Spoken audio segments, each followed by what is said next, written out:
Ad Mortem just dropped the first gameplay trailer. Big things happening. We're going to watch it, and then we're going to do an analysis of it. And then look at the Steam page for the game, because there is something controversial there.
Rise, vessel.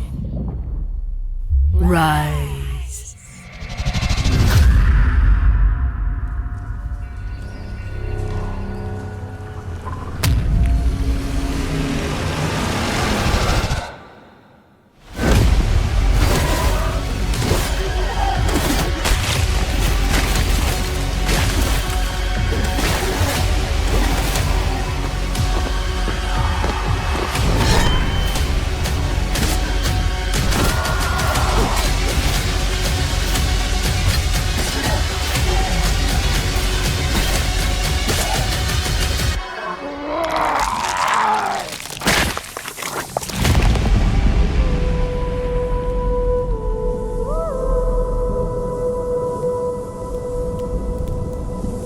That was the trailer. Now let's talk about it, okay? Because there's a lot of things, right? It's 2 minutes, 43 seconds, but there's a lot we can glean from this, okay? I'm going to lower the volume.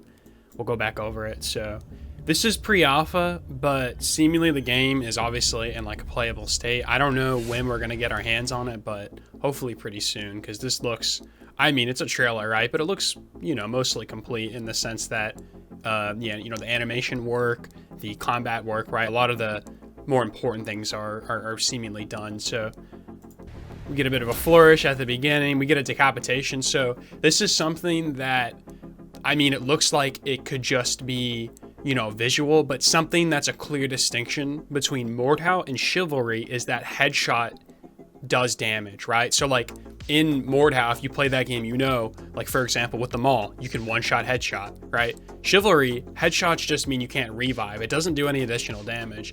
This game is going the way of Mortal, so what I think is that we're going to have a headshot multiplier for damage, which means it will make sense to go for the head.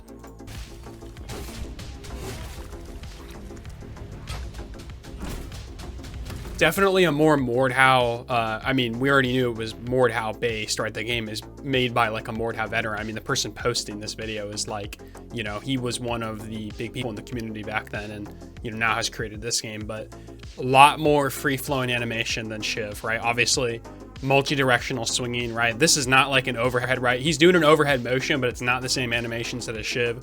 A lot more versatility. You're able to do a lot more shit with your weapon, it seems. Definitely a held parry, as you can see though. Like there is no holding block, it doesn't look like. Get some 1v1 action. Shields are massive in this game. The armor is sick as well, like totally sick. What you can see here too is like more bodily movement, right? In Chivalry, there's not a lot of body movement, right? You can't really do very much to move your hitbox around, but in place of that, you can dodge, right? You can dodge backwards and to the side. In Mortem, right, there is no step dodge, but you can move your body, right? There's body kinetics. If you look down, your entire torso will look down, so you can avoid stuff doing that. This game seems to be taking the Mortem route, which I actually do prefer. I think step dodging in Shiv was a little stupid. I think it worked, but it was like, it just kind of, it's just not a great game. It's not a great mechanic. Having you be able to physically move your camera around to avoid strikes, I think is a little bit more intuitive than just being able to hit spacebar and teleport backwards. So, oh, that's nice. Okay, this is, I like to see this. I like to see this. This is something that's very subtle, but you love to see it, okay? This very, like, right there, the little yellow flash when he parries something is wonderful. You want to see that. Assumably, if the opponent can see that, that is awesome. You may look and it's like, well, okay, that's just, I don't know, like an indication that he blocked the attack. But if that's visible to all opponents, one of the things that these games kind of struggle with, Mortem, definitely Chivalry as well, is when somebody blocks something or, you know, gets active parry off of a swing, which means they block the swing and they, you know, anything that hits them will be blocked for the next couple seconds. That's not really visually indicated super well, but assumably, if that little yellow flash is visible to everybody, right? Because this is more competitive based, 5 people versus 5 people, you know, that means that team fights are probably going to be a little bit more fluid because you're going to know when somebody blocks an attack. You're not just going to see a random swing come towards you, you bounce off the swing, it hits you. You'll see a yellow flash. That's what it looks like from the gameplay. See a jab with the sword. Oh, just beautiful animation work though. That is just so sick looking. We get a nice decapitation. Jabs him into a hit. So it looks like this game is going to go the way of jabs though. So Mortem did not have jabs. It effectively had one, right, with the kick. Chivalry 2 obviously has the jab. They both function similarly. They're like a quick attack that every weapon can use. Shiv, obviously, it's going to depend on, you know, if you have a shield or not, how much damage it does, but it's really just a quick attack to interrupt your opponent's combo or just interrupt them in general. So this game is going to have that in the form of like a punch, it looks like, or like a shield bash. Oh, just sick spin as well. Sick spin. It looks like it's hard to tell when he goes into active frames there, but like lot of nice turn cap, right? I shouldn't say lot of nice, but a generous turn cap. It seems like you're going to have a lot more control over your swings than you do in, for example, Shiv, and maybe even Mortem. It's a little hard to tell. A lot of decapitations. So this is the point where you guys probably noticed, if you've already seen the trailer, this is curious, okay? This is going to set a lot of people off, right? Because we see a gun and, oh no, right? You know, are there going to be archers? We don't know how this functions, okay? This is too little information to go on to say, oh no, you know, archers and, you know, whatever ranged BS is going to be coming to this competitive game. For all we know, that might be something that you activate as like a counterattack and it's like easily blocked. We don't know. It could work in any way. I mean, you can see this guy goes in for the attack, he shoots him, right? So he's not blocking. So once again, like we don't know if this goes around block or how it functions quite yet. Something we can get to from like the 2 armor sets that we're looking at, it seems like this game is going to have class-based stuff, right? We see what looks like a knight and we see what looks like a footman. So Chivalry had or has class-based combat, right? There is a footman, there is an archer, there is a knight, and there is a vanguard, right? And in Mortem, it's kind of freeform. You can put on whatever tier of armor you want and you can give yourself perks, all that kind of stuff. This game looks to be going Shiv's route where there is going to be distinct classes, likely with their own weapons and stuff that they're allowed to carry. Oh, beautiful. I love seeing, okay, there we go. Yeah, you can see it in third person. Beautiful. Once again, so wonderful. One of my biggest problems with Shiv is not being able to see active parry. You can see it in third person though. That is going to, it's going to be a bit of a debate though. Watching from the first to the third person gameplay, it seems like watching it looks like it's probably going to be balanced, right? A bit of an issue between the 2 games, Chivalry 2 and Mortem. If you've played one or the other, right, Chivalry 2 specifically, third person is better than first. It's not up for debate. It just is. You have more control over your swings. You can see things better. You're able to see people behind you. It's just better. There is no doubt about it. Mortem, not so much. Mortem, third person, is a little bit more locked. It's much closer to the back of your head. It's not as, you don't get as much of a view cone. I'm pretty sure the field of view is a little bit less. So just in general, first person is kind of the way to play Mortem. From this game's stance, it's hard to tell. This does look like a pretty strong third person perspective, but it's hard to tell. It's really hard to tell. I want to say it looks more powerful, but also like the FOV is pretty low. Nice heavy mace action. Ooh, double hit. Just beautiful maps as well. Unreal Engine 5 really being used to its fullest potential. I love the look of this. Get a nice flourish going. Look at this XL though. Oh my god, that was ridiculous. I mean, god damn, like talking about turn caps, like that's nasty. This is like a battle axe as well. Assuming that's a high damaging weapon, you saw how fast that whipped around. Going back to, you know, turn caps once again, looks to be that you're gonna have a lot of control over your swings, a lot of control.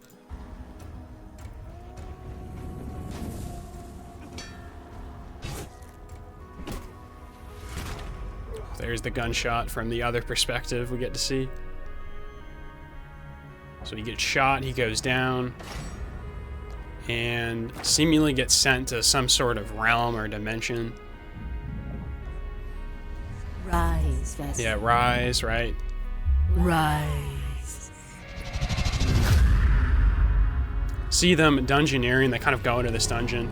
And this game is going to seemingly have a bunch of PvE content, which, can I just add, is wonderful. Like, that is like, oh my god. One of the, I mean, Mordhau had it and the mode kind of died because it wasn't, I mean, it was sort of fleshed out, but not really, right? It was like it was a component of the game, but it was not a focus at all. It was kind of just an extra mode. This game looks to have PvE in a significant way. And once again, wonderful. So wonderful, because why? Think about a game like Vermintide, right? Warhammer Vermintide 2.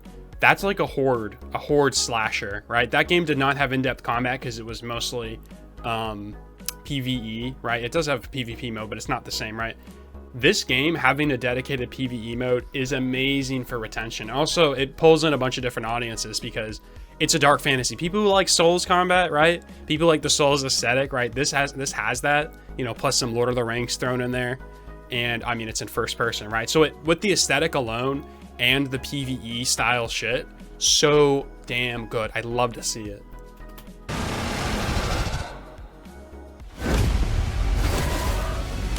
Just some crazy horse smack action, and the monsters look really cool. I mean, it's super dark as well.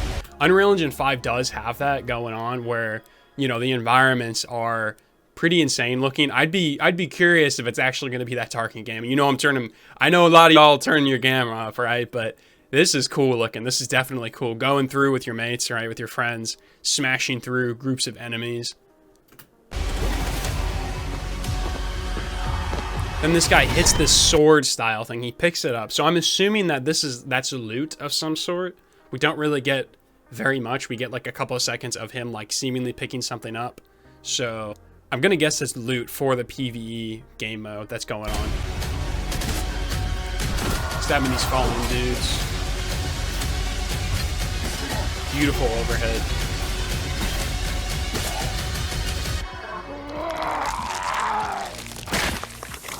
Dude gets his head like absolutely torn off, seemingly by a boss, right? Seemingly by like some large creature of some sort that you're likely going to be fighting with your friends. Completely one-shots him. Might be part of just the trailer, or it might be in game, right? You might have some creature that sneaks up on you, right? Just insta-kills you, okay? So the trailer is not the full story. So the trailer gives us gameplay. It gives us a bunch of good stuff. It gives us this beautiful graphic at the end. But there's a lot to talk about. Because they actually have a Steam page up, and that gives us a lot of information. Skill-based matchmaking. This is a no-no word. It is a big no-no word, but it might be a good thing. It might not be. Let's talk about why it might be a good thing, okay? Good in the sense that these games are not approachable at all. Let's be completely real. They have... Mordhau and Shiv, what's the primary contents of each match? you're either sub level 50 or you're level 1000, because that's kind of what happens. If you love it, you love it. If you don't love it, you're probably not going to stick with it, right? Civ 2 definitely has a lot more players in the middle because it itself is a lot more casual of an experience, especially gameplay wise. But, you know, still in general, both games are pretty niche because of how they play. So having a skill-based matchmaking filter in place in order to kind of deter, you know, veterans stomping on noobs is definitely a good thing. It's a good thing, but why is it a bad thing? Because these games are niche. This game is only launching on Steam. It's only launching on Steam. If it garners a huge player base, that's going to be wonderful.